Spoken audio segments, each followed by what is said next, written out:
Kahit kinapos nga ang Los Angeles Lakers sa naging laban nila kontra sa Denver Nuggets mga idol, abay hangang-hanga pa rin si Coach J.J. Redick sa ginawa ng kaniyang koponan na kahit walang LeBron James at Luka Doncic sa kanilang naging lineups ay kayang-kaya pa rin makipagsabayan ng kanyang mga player laban nga dito sa healthy team na Denver Nuggets. Tinalo nga ang Los Angeles Lakers sa naging laban nila kontra sa Denver Nuggets mga idol at baba na nga sa 5th seed ngayon ang Lakers after ng kanilang 4th straight losing streak. Pero kahit tinalo nga sila sa naging laban nila mga idol, abay ganda nga na naging performance ni na Austin Reeves at Dalton Knecht na may combined 69 points para nga pangunahan ang Lakers. Ang laki pa naman din sana ng chance na maipanalo nga nila ang laban dahil sa 4th quarter nga mga idol na may 1 minute na nga lang ang natitira, abay nakuha pa ni AR ang bola at lumamang pa nga ng 3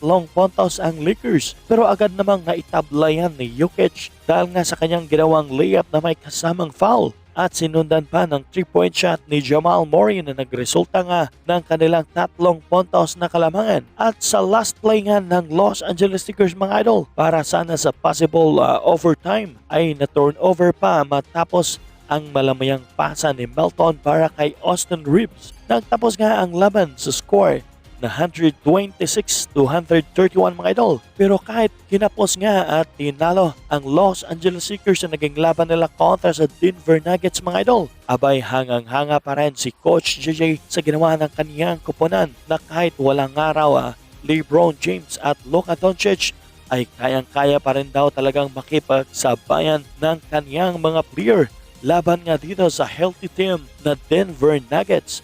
Lalong-lalo na nga raw si Austin Reeves at Dalton Knecht na kung saan nag-step up nga raw sa kanilang naging laban. Pero may naging reaction nga rin si Coach J.J. Redick mga idol sa naging last ball possession ng kaniyang koponan para sana sa possible overtime kung saan dahil nga raw sa malamyang pasa ni Melton ay na-steal nga ni Westbrook ang bola na nagresulta nga sa isang dunk at para selyuhan na nga ng Denver Nuggets ang kanilang naging laban. Ang naging reaksyon nga ni Coach J.J. Redick mga idol ay napailing na nga lang siya dahil sa nangyaring turnover. Sabay sabing no comment on the last play nga raw. Mukhang kitang-kita nga ang frustration ni Coach J.J. Redick mga idol dahil nga sa nangyaring turnover sa last ball possession ng laban. And then, last play, just no comment on that one. Anong masasabi niyo mga idol sa video natin ngayon? I-comment nyo lang sa baba ang inyong mga komento.